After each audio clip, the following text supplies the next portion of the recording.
இந்த காணொளி கேரளாவில் சமீபத்தில் நடந்த ஒரு ஆச்சரியமூட்ட ரொம்ப ஒரு அருமையான விஷயங்க. அதாவது ஒரு குழந்தை ரோட்டில் நடந்து போயிட்டு இருக்கும்போது பபிள் கம் என்ன சாப்பிட்டுட்டு இருந்திருக்காங்க. டக்குன்னு தொண்டையில் மாட்டிடுச்சு. மாட்டின உடனே இமீடியட்டாக பக்கத்தில் 2-3 பேர் நின்று இருக்காங்க. உடனே அந்த குழந்தை போய் ஏதோ மாட்டிக்கிச்சு அப்படின்னு அந்த குழந்தை சொல்லுது.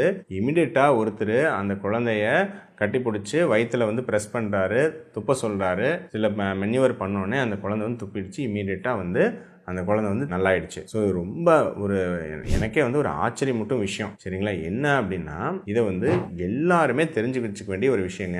சமீபத்தில் கூட ஒரு குழந்தை வந்து வாய்க்குள்ள வண்டு போய் ஒரு ஊரில் இறந்துருக்கு. சரிங்களா? அப்புறம் பேராசிட்டமால் மாத்திரை முழுங்க ட்ரை பண்ணும்போது ஒரு குழந்தை வந்து இப்போ சமீபத்தில்